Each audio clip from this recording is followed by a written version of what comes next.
Yes, good morning, all. Thank you. Okay, so we're continuing our exploration of happiness, of joy that we started last week, and we're going to be doing that all month. It is the number one thing that people report they want most in life is to be happy. It's the place from which most of our motivation and our actions spring forth. And so just to give you a quick recap of where we were last week, excuse me, we talked about how most of humanity is engaged in this kind of endless pursuit of happiness. And we, most of the time, look outside of us, look to the world for our happiness. And we did talk about how, things in the world, other people, events, circumstances, experiences can bring us happiness. We acknowledge that, but that it's temporary. The experience ends and the happiness ends. And we looked at this idea of suffering, how suffering might be a signal, an internal signal to us that we have been looking in the wrong place for a little too long, maybe. And that eventually, if we keep looking outside of ourselves, that leads to disillusionment. But that's not necessarily a bad thing, because disillusion helps us to turn around and begin to direct our attention to a deeper place. That place that all the spiritual masters throughout, the endless time have told us that happiness is found within. Pure joy is found at the center of our being. And then we looked at the Vedic idea of Satchitananda, and we broke it down into its three components to kind of get a deeper sense of how we can embrace that inner joy, that true joy at the center of our being, that ananda that is really our essential essence. So your assignment for last week was to notice what you were looking to for your happiness, what people, events, places, situations you were looking to. How did that go? And if you forgot to do it, you always have this week. You can choose to do it again this week. Yeah, and we're just noticing, we're not judging, we're not trying to change, we're just noticing. Okay, so today we're going to look at not only how to connect with that inner joy, but how to stay anchored in that joy despite anything in our lives that might appear contrary. So, you want to go for this ride? Me too. All right, so if we can have the first slide, I want to look at some individuals who have written about and spoken about just this very idea. Mahatma Gandhi told us that in the midst of darkness, light persists. And he knew darkness. He lived under British colonization and saw his people oppressed for most of his life. But out of that came the wisdom of effective nonviolent protest, which was then adopted by Dr. Martin Luther King Jr. Ralph Waldo Emerson reminded us that only when it is dark enough can you see the stars, indicating that it often takes darkness to build the strength we need, to build the muscle we need to be able to see the stars. And so out of his grief over losing his first wife very early in his marriage, as well as some other losses, and his immense intelligence and spiritual insight, he gave us transcendentalism, out of which new thought grew. which we are part of New Thought. Those of you that are coming to the Pathways class next weekend will explore more of that. Okay, so even the Welsh poet Dylan Thomas, who is kind of known more for his darkness and his bad behavior, he still gave us this. Light breaks where no sun shines, where no sea runs, the waters of the heart push in their tides. Thank you, David Glass, for giving me that quote. All right, so are we ready to build the strength that supports that vibrant joy? Yes, ready to build that. Okay, so, and you can bring that down for a while now. We'll go to that later. All right, so we're going to start by looking again at that Vedic idea of Satchitananda. In particular, the chit part will kind of help us here, because that's about consciousness. It's about awareness. And not the thinking mind, not the mental activity, but the witnessing presence that, thank you, Oswaldo, you were really touching on in that meditation, that witnessing presence that is aware of our thoughts and our body and our feelings and our world, that witnessing presence. So chit is the light of awareness by which we experience our existence. The light of awareness by which we experience our existence. And it's who we are. That light of awareness is who we are. But we're not always aware of it. Not because it's so far away from us, but because it is so close to us. So my sister, who was an artist in her life, who actually painted this painting, she used to tell me how important light was in a painting. Not that you're supposed to be focused on the sun or the source of light, but it's how the light, the source of light, affects all of the objects in the painting. Everything the light touches. Right? Isn't that a book? Everything the light touches. Yeah. So when the light is coming through, it gives it shape and dimension and texture. So, for example, in a landscape, it's how the light touches the trees and maybe the water in the river, or maybe the flowers in the meadow. It gives it shape and texture. Or when the light is filtered through the clouds, you know, the cloud formation can make interesting patterns and shapes into the landscape. Or if it's a portrait that's done, you know, in a room, it's how the light touches the face that, you know, kind of makes it come alive. So Rembrandt was a master at this.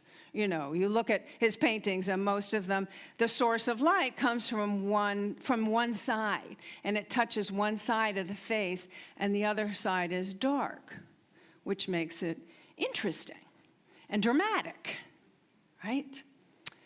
So in both of these examples, it is the thing that makes it all come alive is the light. Right? The light allows us to see everything within the frame.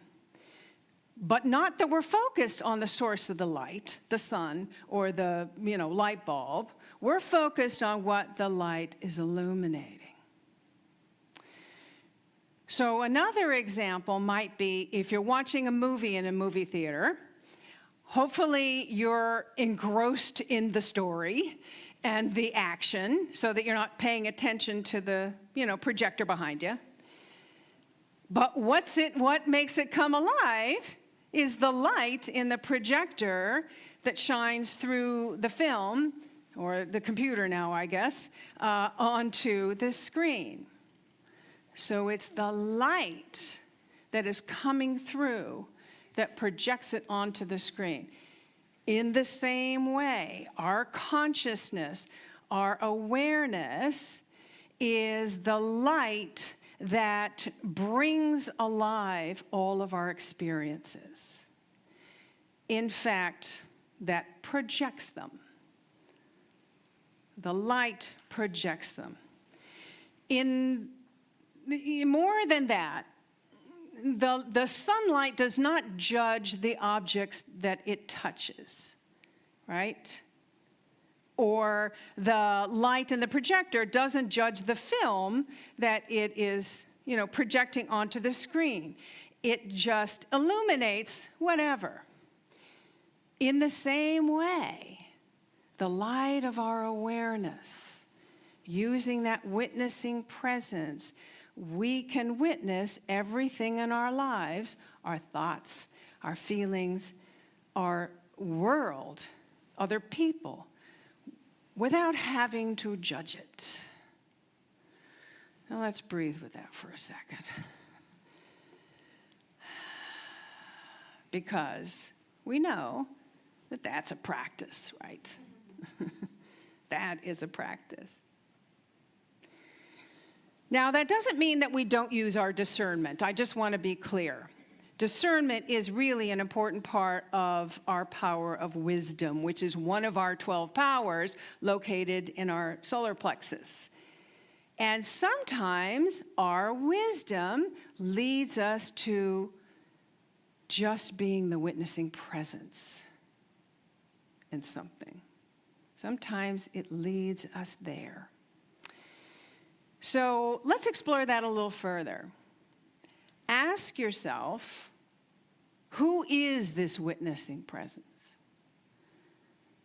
Who is doing the witnessing of your thoughts and your feelings and your body and your experiences? Who is the I that you identify as you? It can be as elusive as the sun in the painting or the light in the movie theater. But it's the thing that makes it all work. It's the thing that makes it all come alive. And it is who we are, this light of awareness, this divine light that is shining as us, our unique expression of this one luminous presence. And when we become aware of it, of who we truly are, that connects us with our innate joy. That's where it is. That's where it lives. This divine, luminous presence that is us. That is truly who we are. That is that innate joy, that ananda. And we connect with it with our awareness. With our awareness. Are you with me so far? I have to say, this talk was really difficult for me because, this is on the leading edge of my understanding. I have to be honest with you. I'm kind of working through this. And sometimes when I'm working through a talk and it's kind of coming through, and then a little later I go, what? What did you say? How am I going to make that into words that I can communicate? Thank you. Thank you. So I'm really right along with you in this. Okay, so now one way that we can build the strength to stay anchored in this joy is through gratitude. Through gratitude. Gratitude for just being alive. For being alive, for this opportunity to shine forth in this unique way in this lifetime. That's where gratitude starts. That's where we start with it. And then it begins to radiate out, and we begin to notice all of the other things for which to be grateful. And then our joy is amplified. And so anchored in this joy it almost doesn't matter what movie's playing out in our lives. If we bring ourselves back to that witness presence, that witness consciousness, we can see in that awareness, we can see the good in the muck. Anchored in that inner joy, we can see the light in the darkness. And in fact, sometimes it takes darkness, gives us the strength we need to build the muscle to be able to see the light, to paraphrase Emerson. That's how we build the muscle, right? It's how we build that muscle. So another way that we can build that muscle that allows us to stay anchored in that consciousness of joy, that innate joy, is to focus on the helpers. There have been a lot of helpers who have kind of risen to the surface in the aftermath of the flooding here in central North Carolina. People showing up with compassion and commitment and saying, how can I be of service? And in fact, there were so many people that showed up to help out in Saxapahaw, which really got hit. There were so many, there were like too many. And they were sending people back to Chapel Hill. And there's an area that was kind of overlooked that still needed that had damage, and that has been needed, and it still does. So if you are interested in helping, let me know, because there's some things that they still need, and they still need some bodies, okay? And I know, Tana, you know of something too. Maybe we can help out. Yeah. So that focusing on the helpers, that's the focusing on the light and the darkness, right? And that helps us bring the strength that we need. And then we be the helpers. And that brings me to the Rumi quote. If everything around you seems dark, look again. You might be the light. Isn't that beautiful, Rumi? Yeah. So now we're building the strength, we're building the muscle to stay anchored in this joy.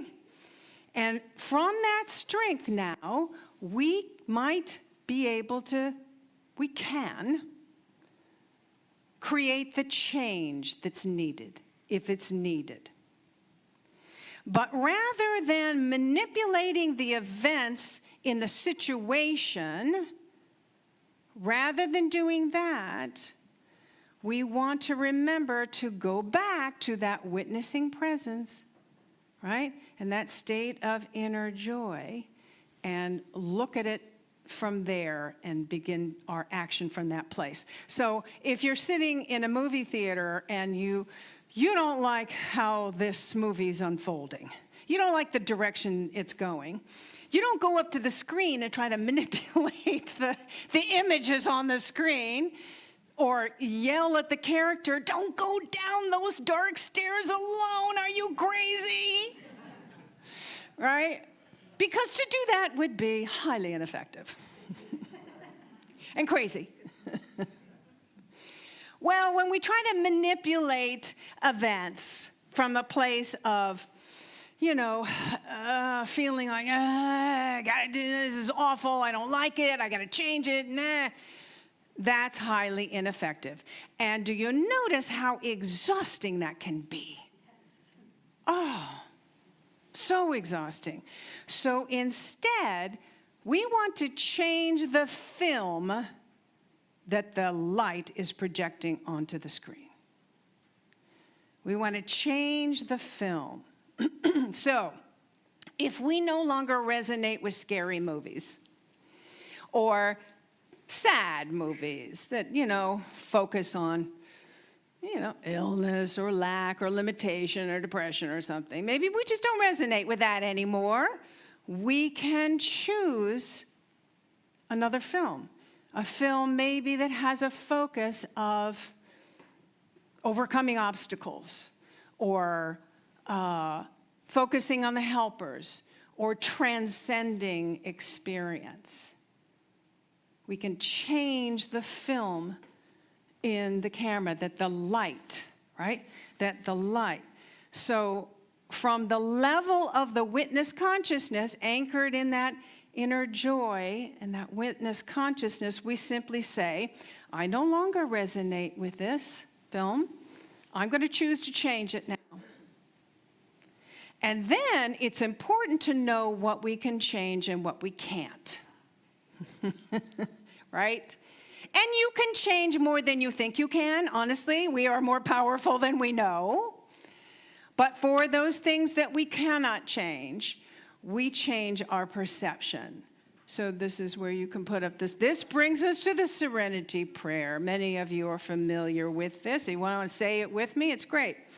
God, grant me the serenity to accept the things I cannot change, the courage to change the things I can, and the wisdom to know the difference. It's just so wise, right? It's like a formula for happiness right there, I think. And that's the muscle that we're building, right? That's the muscle. Keep bringing ourselves back to that presence, knowing what we can change, and when we can, having the courage to change that film, and it starts in consciousness, or if we can't change it, to really change our perception about it. That builds that muscle. That's the muscle that we're building. And then if we decide to change the movie that's being projected, we do this in consciousness, because that's where everything is created, in consciousness. So we start in consciousness, and we get an idea of an image of the new movie that we want to play in our life. And we see the images clearly, and they begin to come alive. And we shine the light from that divine light source through the new film that is projecting in our life. And it comes alive with our joy. It comes alive by infusing it all with joy. And that's kind of a good formula for affirmative prayer, I think, and when you really think about it. That's kind of the energy behind it, what we're doing there. So, when the darkness surrounds us, now we have the strength we need to be able to turn within and see the light that is within us, and from that place begin to see the light, to find it, the stars in the darkness, the light that is in there, the good that is in there. We have the strength to see it, and we have the strength to be the light, right? To be the light. That's our goal. So we have an affirmation that I want to invite you to say with me together. Let's take a deep breath from this place. Together. My awareness is the light that illuminates my experiences. As I anchor myself in that inner light, I build the muscle that supports my inner joy. And so it is. All right. Namaste. Hi, it's Reverend Victoria here. I'm at Unity Center of Peace with our house band, Bright Matter. Hello. Yeah, and if this video has inspired you or empowered you or opened your heart, opened your consciousness, or even just given you hope, we ask that you support what we're doing here by making a donation today, going to unitychapelhill.org or clicking the link below. And we thank you. Thank Thank you.